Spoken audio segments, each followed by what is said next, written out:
Why was the law given? Or what's the law all about? He says in 19. It was added to another law, that is, because of transgressions, until the arrival of the descendant, that's Jesus, to whom the promise had been made. And that added law was administered through angels by an intermediary. That's the law of Moses, and angels were involved in that process. Then he says, now an intermediary is not one party alone, but God is one person. God is a single person. That's what that means. An intermediary was necessary for this Mosaic law. So then he says, is the law therefore opposed to the promises of God? No, of course not. Absolutely not. For if a law had been given that was able to give life, he implies there the law of Moses is not going to give you any life for its time. Under those conditions, yes, of course, it was right to keep the law of Moses. For its time, God has changed his policy and process under Christ. What about the law? There's the subject. It was added 325 years later than Abraham. Is the law opposed to the promises? Of course not.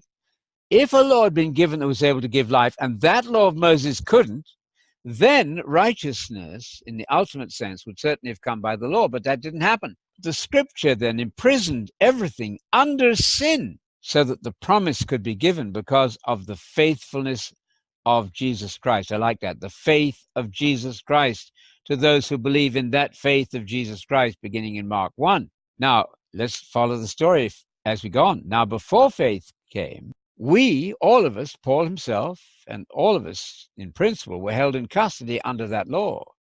Whether or not we were under the law of Moses in the letter literally or not, we were all in custody, being kept as prisoners until the coming faith would be revealed.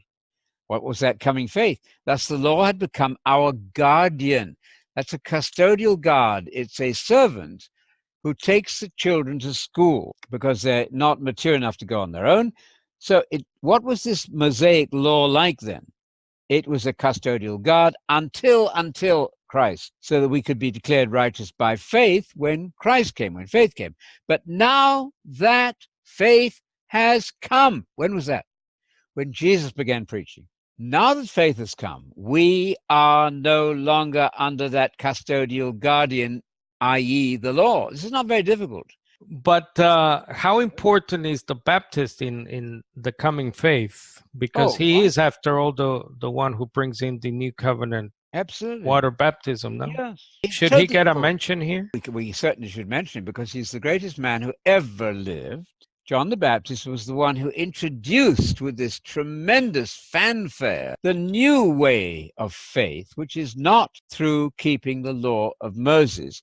So in union with Messiah Jesus, you are all, Jews and Gentiles alike, sons of God through faith, provided you are obedient, that is, and get baptized properly and are living the life of faith.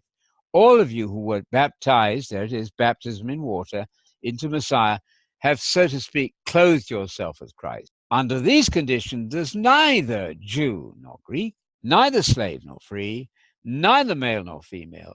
All of you are one in Messiah Jesus. And if you belong to Christ, then you count as Abraham's seed. Now you're heirs then of the kingdom promise, heirs according to the promise. Isn't that beautiful? Abraham is everything. The gospel was preached ahead of time to Abraham. Moses is only a parenthesis. So don't go back under Moses. You're killing yourself.